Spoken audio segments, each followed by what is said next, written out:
Are your pepper plants looking a little sad lately? Not producing much fruit? Maybe the leaves are curling, turning yellow, or the peppers themselves are small and underwhelming. If so, chances are you're making one of the 5 most common feeding mistakes. But don't worry, these issues are easily fixable using natural, affordable solutions.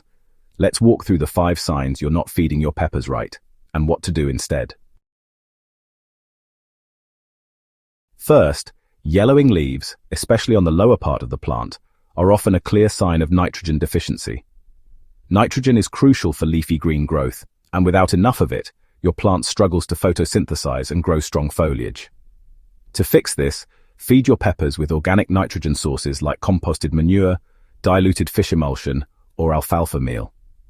Another great option is a homemade compost tea applied every 2 weeks to give your plants a natural balanced boost. Second, if your pepper leaves are curling, cupping, or looking deformed, you might be dealing with a calcium deficiency or irregular watering patterns.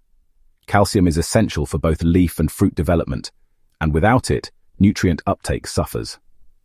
Crushed eggshells are a popular remedy, but they release calcium very slowly.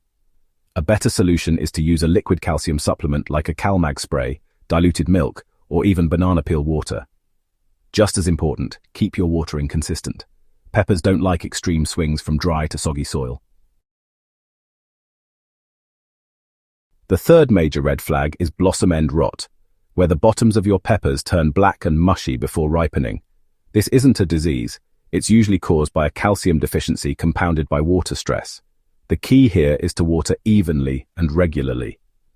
Mulch can help stabilize soil moisture, and feeding with an organic fertilizer that contains calcium and magnesium will help prevent future issues. Next, let's talk about stunted or small fruits. If your peppers are growing slowly, staying tiny, or, falling off the plant prematurely, they're likely lacking phosphorus and potassium, both essential for flowering and fruit development. To solve this, feed your plants a balanced NPK fertilizer with higher phosphorus and potassium values during the fruiting stage. Natural options include banana peel tea, wood ash, just use that sparingly, rock phosphate, and bone meal for a longer-term boost. Finally, if your pepper plant is all leaves and no fruit, you're probably using too much nitrogen. While nitrogen encourages lush foliage, too much can actually suppress flower and fruit production. To fix this, stop using high nitrogen fertilizers and switch to a bloom booster with more phosphorus and potassium. You can also add Epsom salts, which provide magnesium and help promote flowering. As a general rule, feed your pepper plants every 2 to 3 weeks with a natural, balanced liquid fertilizer. Keep a close eye on how your plants look and respond, because honestly, their leaves and growth habits will tell you exactly what they need.